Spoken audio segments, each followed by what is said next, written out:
Bien sûr, de crypto, les infos crypto pour ce combattant. Je n'achète plus du tout de Bitcoin et de crypto, les gars. C'est fini. Je vais vous parler de ça ce matin. Mais d'abord, on va faire un petit tour sur la map et on va parler aujourd'hui de missile sol-sol. Du côté du BTC, donc on est à 24 460 dollars ce matin. On perd un petit 1%. Ethereum qui est un peu plus résilient, qui est plutôt stable, on perd un tout petit 0,3%. Le top 10 est vraiment dans le même état. C'est assez stable, sauf Matic qui perd 1,8% et OKB qui perd 2%. Et on a missile sol qui prend 13% ce matin. On va en parler tout à l'heure. Pourquoi cette poussée? Et vous avez Shiba aussi qui prend un petit 2%. Avax qui prend quasiment 5%. Uni 3,3%. Le reste de la map est plutôt stable, on va dire. Et Phil qui nous a fait un joli rebond ces 2 derniers jours qui perd 3,7%. Allez, on descend jusqu'à Lido LDO qui perd 6,5%. Les gars, du côté du long short ratio, on est vraiment à l'équilibre. Même si on a 52% de personnes qui sont en longue, un petit peu moins d'ailleurs, 51,79. Donc pour l'instant, on est vraiment sur une zone de marché totalement indécise. Du côté du spot, ça achète très très peu. Ça a repris un petit peu, on va dire, ce matin aux alentours des 4 heures du matin. Ça arrive assez souvent d'ailleurs avec la rentrée des marchés asiatiques. Du côté des funding, on est légèrement positif. Rien de bien méchant, les gars. Donc ça peut partir, en tout cas selon cet indicateur, dans tous les sens. Du côté de notre graphique traditionnel sur TradingView, on va aller juste jeter un œil quand même ce matin au weekly. Tout simplement, puisqu'on a clôturé la semaine et finalement, vous voyez, on a clôturé une belle bougie verte pour cette semaine. Donc ça, c'est plutôt une bonne nouvelle. On peut continuer de pousser, en tout cas selon moi. Donc les gars, rien d'alarmant à ce niveau-là. Et vous, comme je vous l'ai dit hier, on a une grosse résistance aux alentours des 27 300 dollars, où il y a le bas du nuage. On va regarder Ishimoku pour le coup, voir où sont les supports. Ils sont vers les 21 800 dollars et on a la Tenkan qui est aux 20 400 dollars. Donc ce serait toujours sur cette zone CME si jamais on avait un gros crash. Et puis après vous avez quand même ce petit point ici, ce creux, on appelle ça un creux, qui est plutôt intéressant du côté du RSI. Pareil, rien à se mettre sous la dent, on va voir ce que ça va donner. Bref, rien de négatif. Et c'est pour ça d'ailleurs, les gars, que je n'achète plus du tout de crypto.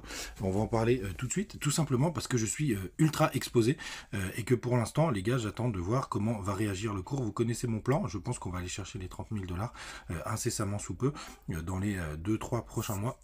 Et c'est à partir de là, si jamais on a une nouvelle correction derrière, j'aurai accumulé aussi des stablecoins puisque j'aurai récupéré un petit peu d'argent une fois de plus. Et là, je rentrerai fort sur le marché crypto. En tout cas, du côté du daily, on a fait une belle mèche dans la nuit, un peu crado, où on a été chercher les 23 900 dollars. Donc ça, c'est assez intéressant, cette petite mèche de correction. Ce matin, on rebondit aux 24 500 dollars. On va voir bien évidemment ce que ça va donner pour cette journée. Du côté, les gars, de Twitter, juste avant de parler de Missile Solson, je voulais vous revenir juste rapidement sur Fairdesk. Le giveaway, c'est le dernier jour. Donc n'hésitez pas, il suffit de vous inscrire. Je vous laisserai le lien en commentaire et vous l'avez sur la page d'accueil de TikTok. Et si vous faites un trade entre le 10 et le 20 février, c'est le dernier jour, vous pouvez gagner jusqu'à 50 dollars. Il y aura 2 gagnants. Donc n'hésitez pas à participer. Vous avez les liens, comme je vous disais, en commentaire et en description. Et sur TikTok, ce sera Donc sur aujourd'hui, la on se page d'accueil. Juste là, vous allez sur le lien et Fairdesk, c'est le premier. Donc n'hésitez pas si jamais vous voulez participer. Donc on va parler de Missile Sol. Donc pourquoi il pump? Tout simplement, c'est que vous avez la crypto Helium qui vient de soutenir le projet, enfin qui fait son transfert sur la blockchain, de Missile Sol.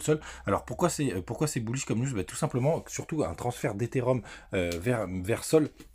Ça veut dire qu'on a confiance en la blockchain qui a énormément morflé suite à la chute de FTX. Donc c'est très très bullish comme news. Un peu comme Vitalik quand il avait soutenu Missile Sol quand il était en train de s'éclater au sol. Il avait fait un petit tweet qui avait reboosté le projet et qui nous avait fait un joli pump. Je crois d'ailleurs que c'est lui qui est à l'origine du début du pump. Mais en tout cas, du côté de donc Helium qui se transfère sur cette blockchain, pour le coup, c'est une news assez bullish. Du côté d'un point de vue technique, le all-time main, il est à 259 dollars, donc 260 dollars, on est un peu moins d'un x 10. Donc on a quand même des performances qui sont assez intéressantes. Moi, vous savez qu'il est dans mon top crypto. et que je l'ai mis. Quand on descend en daily, c'est assez bullish si on arrive à se maintenir, puisqu'on a fait un nouveau sommet, si on arrive à se maintenir au-dessus de ça, parce que pour l'instant c'est un énorme range, hein, vous voyez, avec le bas du range qui est aux alentours grosso merdo des 20$, vous avez un middle range vers les 22 $80, et le haut du range qui est au 26,50. Si on arrive à s'affranchir, ce sera plutôt pas mal. En tout cas, le MACD est plutôt bien orienté. Pareil pour le RSI. Si on descend en 4 heures, c'est pareil. On retrouve vraiment de la puissance. On a même eu un petit W là sur le MACD. Donc ça, c'est plutôt pas mal. Et si on descend en 1 heure, pareil, on est en train de titiller la borne haute des bonnes de Bollinger. Donc ça, c'est plutôt chouette. Ça peut être la crypto qui pourrait nous faire des belles performances sur les prochains jours. On va voir ce que ça va donner. En tout cas, on est quand même sur une grosse zone de résistance. Enfin, la grosse zone de résistance, elle est aux alentours des 30$. Donc on n'est pas très très loin. Hein, vous voyez, ça a été un support énormément travaillé par le passé, donc on va voir vraiment ce que ça va donner, mais je suis assez bullish sur Missile Sol à long terme. Je pense que ça ferait partie des cryptos qui vont retrouver leur all-time high au bout d'un moment, c'est-à-dire qu'ils vont même le dépasser, sachez-le, et évidemment on en reviendra sur ce sujet là dans pas longtemps, puisque je discutais hier avec un imbo. Il faudra faire très attention parce que je pense que certaines cryptos ne retrouveront jamais leur top. Donc pour le prochain bull run, faites vraiment attention les gars. Je vous souhaite une très très bonne journée. On se retrouve comme d'habitude tous les matins. N'hésitez pas à venir aussi nous rejoindre sur le compte Telegram. Et puis n'hésitez pas à mettre les cryptos que vous voulez que j'analyse en commentaire. On les regarde, on reprend ça. Et puis passez une très bonne journée. Salut.